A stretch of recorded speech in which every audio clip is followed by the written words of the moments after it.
प्यारे भाई और बहनों, बच्चों, कैसे हैं आप? आज मैं एक बचपन का जो खेल है हमारे होता है, और ये है गुलेल। और इससे मैं और मेरा भाई हम परिंदों का शिकार करने के लिए निकलते थे बचपन में। बहुत सारे लड़के और लड़कियां भी ये ना सिर्फ पाकिस्तान में बल्कि और बहुत सारे मुल्कों में भी ये पाया जाता है। इसके अलावा एक और गुलेल की तरह ही है, और वो रस्सी के साथ उसमें उसको फ्लाखन कहते हैं, जो हज़रत दाऊद नबी ने इस्तेमाल किया था जब वो लड़ने के लिए गए थे। तो उसको याद करते हो तो यकीनन कोई ऐसी बात तो होगी जो आज की तिलावत में जिसका ज़िक्र होगा। तो आइए पहले तिलावत सुनते हैं हम। 23वां एतवार है साल यक्कम का, और मुक़द्दस मत्ती की अंजील में से तिलावत ली गई है। उसका 18वां बाब है 15वीं से 20वीं आयत तक। तो आइए पहले कलाम मुक़द्दस की तिलावत सुनते हैं, फिर उसके बाद उस पर बात करते हैं। बस अगर तुम्हारा भाई गुनाह करे तो जा और उसे अलहदगी में समझा। अगर वो तेरी सुने तो तूने अपने भाई को पा लिया। और अगर वो ना सुने तो एक या दो शख्स अपने साथ लेकर ले, ताकि हर एक बात 2 या 3 गवाहों के मुंह से साबित हो जाए। अगर वो उनकी भी ना सुने तो कलीसिया से कह, और अगर वो कलीसिया की भी ना सुने तो उससे मुशरक और मुहस्सल के बराबर जा। मैं तुमसे सच कहता हूँ कि जो कुछ तुम ज़मीन पर बांधोगे वो आसमान पर बंधा रहेगा, और जो कुछ तुम ज़मीन पर खोलोगे वो आसमान पर खुला रहेगा। फिर मैं तुमसे कहता हूँ, अगर तुम में से 2 शख्स ज़मीन पर इत्तफाक करें तो जो कुछ मांगेंगे वो मेरे बाप से जो आसमान पर है हासिल करेंगे। क्योंकि जहाँ 2 या 3 मेरे नाम पर फराहम हो वहाँ मैं उनके दरमियान हूँ। इंजील मुक़द्दस के वसीले से हमारी तमाम ख़ताएँ मुआफ़ की जाए। तो आइए आज की तिलावत के बारे में सुनते हैं। जो पहली लाइन है उसमें है, बस अगर तेरा भाई गुनाह करे। तो ये गुनाह क्या है?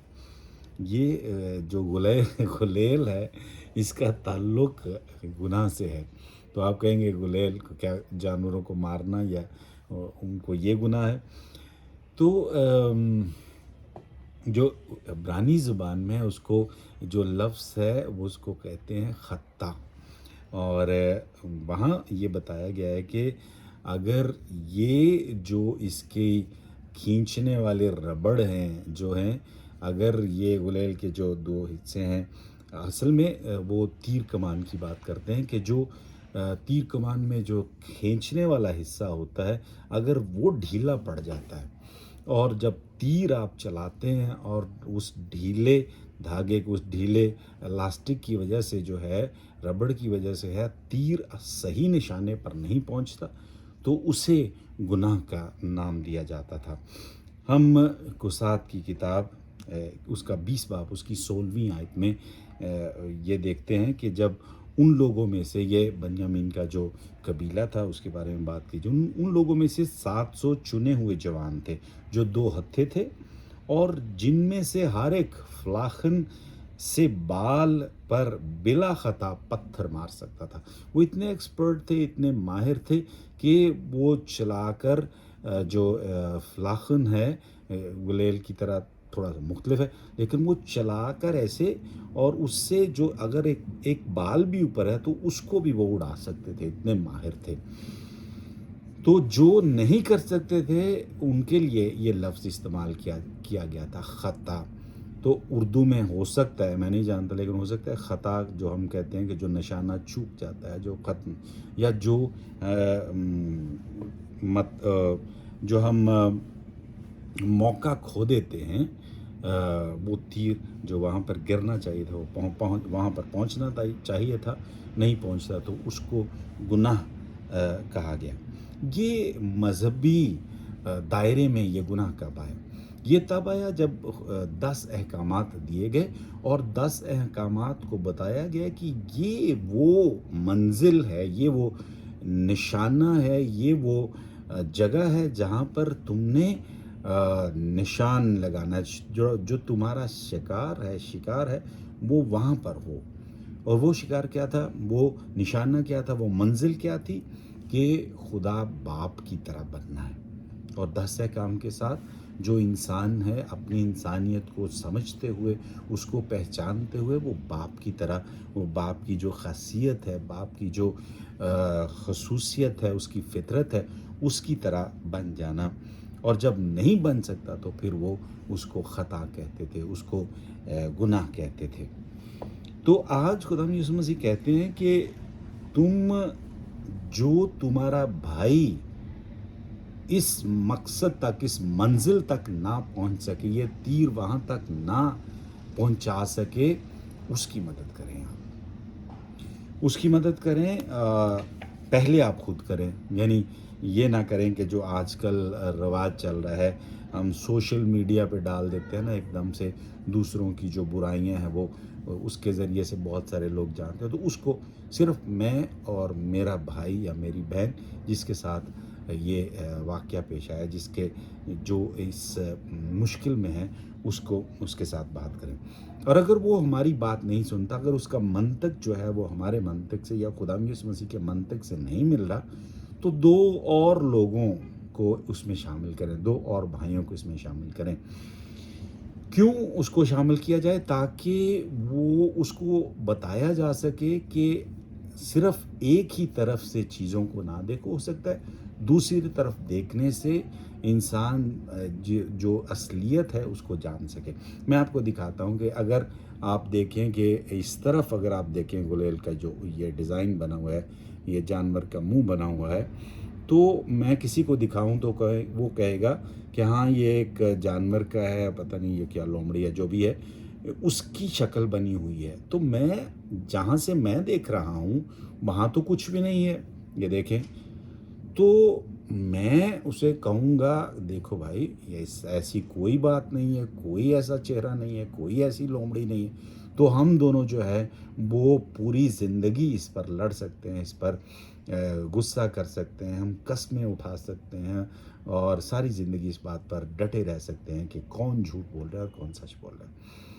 लेकिन हो सकता है 2 भाई जो देख रहे हो हमें, और जो मेरी तरफ से देख रहे हैं, वो दूसरे को समझा सकें, या दूसरे की तरफ से देख सकते हैं, वो मुझे समझा सकें कि देखो यहाँ से देखने से आपको पता चलेगा कि हकीकत को और एक ज़ाविये से भी देखा जा सकता है, एक और नुक्ता नज़र से भी देखा जा सकता है। तो खुदा यीशु मसीह इसकी बात कर रहे हैं, 2 और भाइयों को भी शामिल कर लो। और अगर वो उनकी भी बात ना सुने, उनका मंतक भी ना उनके काम आए, तो फिर कलीसिया को इसमें शामिल करें। क्यों कलीसिया को?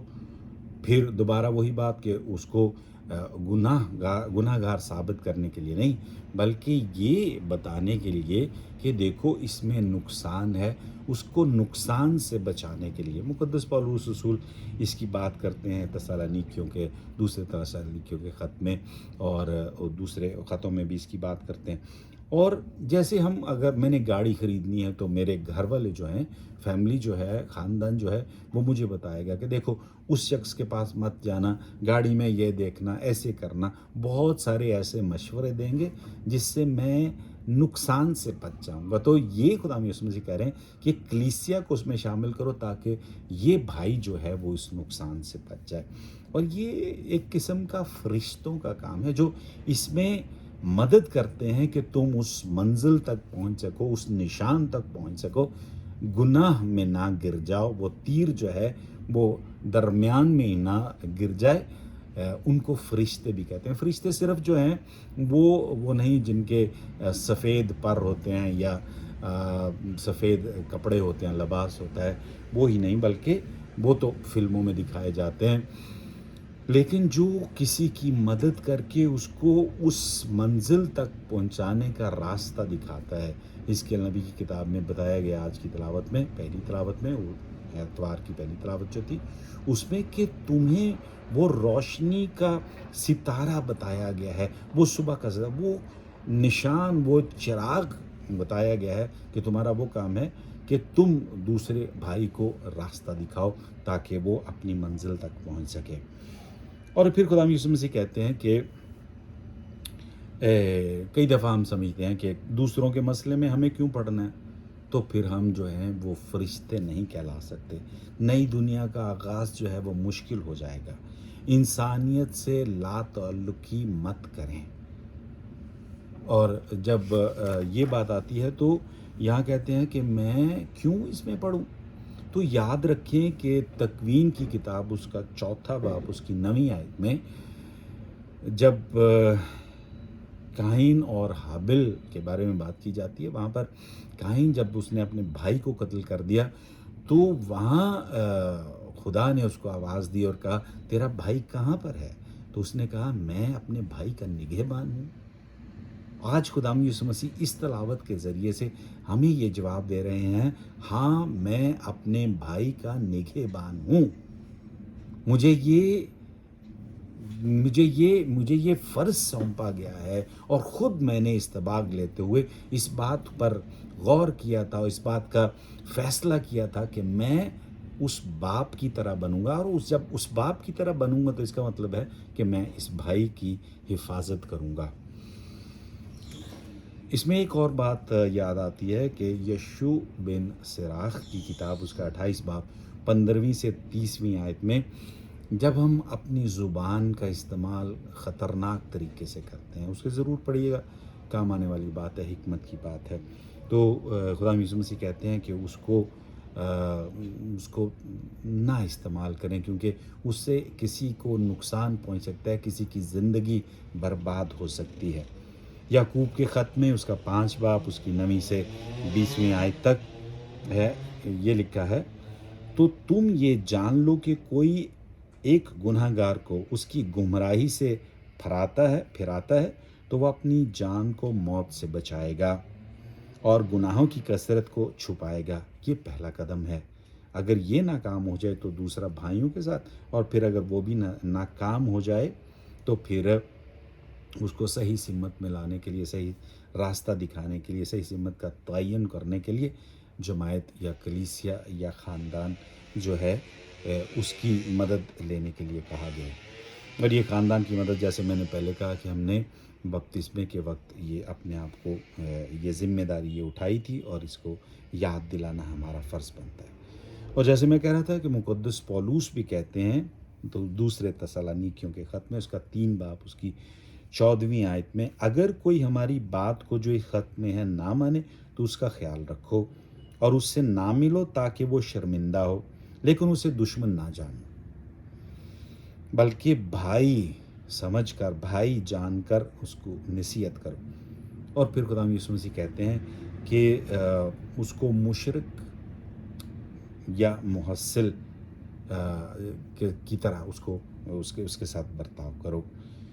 तो ये जो मुशरिक है या मुहस्सिल है वो गुनहगार तो हैं ही, लेकिन खुदा यीशु मसीह ये नहीं कह रहे कि उनको और गुनहगार साबित करो, उनको और बुरे तरीके से उनको उनको उनको उनके साथ जो है रवैया रखो, बल्कि ये याद रखना बहुत ज़रूरी है मत्ती की इंजील उसका 11वां बाब उसकी 19वीं आयत में कि खुदा यीशु मसीह जो है मुहस्सिलों और गुनहगारों का यार कहलाता था।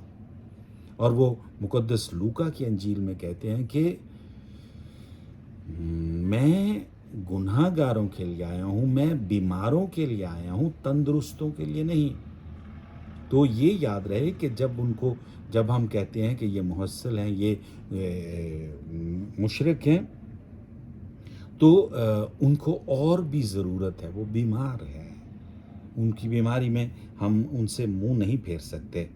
और फिर खुदा यीशु मसीह कहते हैं कि मैं तुम्हें ये खोलने और बंद करने की ताकत देता हूँ। ये क्या है? ये मुक़द्दस पत्रस, मैंने एक दूसरे वीडियो में बताया था कि ये मुक़द्दस पत्रस को ये नौकरी नहीं मिली कि वो जन्नत का दरवाज़ा खोलेंगे और जन्नत का दरवाज़ा बंद करेंगे, बल्कि पुराने अहदनामे में इस बात का जिक्र किया गया है कि तौरात जो है वो हिकमत है, और जो इसको पढ़ने वाले हैं, जो इसको अमल में लाने वाले हैं, वो इस हिकमत के दरवाज़े को खोल सकते हैं और बंद कर सकते हैं। और खुदा यीशु मसीह कहते हैं फरीसियों के बारे में कि उनको ये चाबी दी गई थी, लेकिन उन्होंने अपने लिए भी नहीं खोला और दूसरों के, तो इसलिए उन्होंने कहा अफ़सोस तुम पर, क्योंकि तुम ना खुद उसमें दाखिल होते हो और ना दूसरों को उसमें दाखिल होने की दावत देते हो। और खुदा यीशु मसीह ने ये भी कहा कि जो कुछ ये कहते हैं वो करो, लेकिन जो कुछ ये करते हैं वो मत करो, क्योंकि उनका अमल और जो अल्फाज हैं वो एक अल्फाज जो हैं वो तो रायत के अल्फाज हैं, वो तो यकीनन हिकमत के अल्फाज हैं, लेकिन जो उनका अमल है वो मुख्तलिफ है। तो खुदा यीशु मसीह कहते हैं ये जो ताकत है, ये जो चाबी है वो मैं आपको देता हूँ। तो याद रखें, कई दफ़ा हम मुआफ़ी मांगते हैं लेकिन दूसरा हमें मुआफ़ नहीं करता, या दूसरा मुआफ़ी मांगता है हम मुआफ़ नहीं करते, तो ये है कि अंदर से हमारा जो ज़ख्म है वो अभी भरा नहीं होता। खुदा यीशु मसीह कहते हैं तुम उसको बांध कर रख रहे हो, उसको खोल दो, जाने दो, छोड़ दो। उसको जब तक खोलोगे नहीं, छोड़ोगे नहीं, तो उसकी जो मुंह से बोले हुए अल्फाज है माफ़ी के, वो किसी काम नहीं आएंगे। ये हमारी ज़िंदगी का तजुर्बा है जो हम बार बार अपनी ज़िंदगियों में करते आते हैं अपने भाई और बहनों के साथ, जब उनसे माफ़ी मांगते भी हैं लेकिन फिर भी किसी काम वो आती नहीं माफ़ी, क्योंकि दिल से हम खोलते नहीं। दिल को जो वहाँ से गांठ बंध जाती है वो उसको गांठ को नहीं खोलते। खुदा यीशु मसीह कहते हैं मैं अपने शागिर्दों को ये ताकत देता हूँ कि वो इस गांठ को खोल दें, जाने दें, दूसरे को कबूल करें। और इस बात का जिक्र करते हुए खुदा यीशु मसीह कहते हैं, इस बात पर ख़त्म करते हैं कि जहाँ 2 या 3 शख्स मेरे नाम में इकट्ठे होंगे मैं वहाँ पर हूँगा, और बाप जो है कोई भी चीज़ अगर वो मांगेंगे तो मैं उनको दूंगा। ये क्या बात है? ये जो यूनानी लफ्ज़ है वो सिम्फनी, जो अंग्रेज़ी में भी सिम्फनी, जो म्यूज़िक समझते हैं, मौसीकी समझते हैं, वो देखते हैं कि जब एक बहुत बड़ा जो ऑर्केस्ट्रा है वहाँ पे मुख्तलिफ जो साजिंदे होते हैं वो साज़ बजाते हैं, वो एक ही लय बजाते हैं, एक ही मौसीकी की जो तर्ज है वो बजाते हैं, अगरचे वो अलग-अलग साज़ हैं, फिर भी एक ही जो है वो एक ही राग जो है वो बताते हैं। तो खुदा यीशु मसीह का जो राग है वो प्यार का राग है। अगरचे हम मुख्तलिफ हैं, अगरचे हम बहुत एक दूसरे से मिलते नहीं, लेकिन हमारे सामने जो राग है वो ये जो राग है वो सिर्फ़ और सिर्फ़ इंसानियत का राग है, वो सिर्फ़ और सिर्फ़ मोहब्बत का राग है। और खुदा यीशु मसीह कहते हैं कि इसके लिए पूरी दुनिया को इकट्ठा करने की ज़रूरत, इस राग को बजाने के लिए 2 ही काफ़ी हैं, 2 या 3 इकट्ठे हो जाएँ। ये 2 और 3 कौन हैं? वो हमारे ख़ानदान में ही हैं। कई दफ़ा भाई भाई के साथ, बहन बहन के साथ, भाइयों के साथ, जो एक छोटा सा ख़ानदान है उसमें भी हम सुकून से नहीं रह सकते। तो खुदा यीशु मसीह कहते हैं वहाँ ये प्यार का राग गाओ, प्यार के राग में अपनी मौसीकी जो है वो उसमें शामिल करो। तो मेरी आपके लिए और अपने लिए ये दुआ है कि हम इस राग के मौसीकार साजिंदे इसमें शामिल होने वाले बने, और इसको याद रखें, क्योंकि ये हमारे जहन में रहेगा कि कैसे जो है उस निशान तक, उस मंजिल तक पहुंचना है जो हमें बाप के साथ, हमारी जो शक्ल है जो है, हमारा रवैया जो है, हमारी फितरत जो है वो बाप के साथ मिलाएगी। तो मिलते हैं अगले वीडियो में। शालोम प्यारे भाई और बहनों, बच्चों।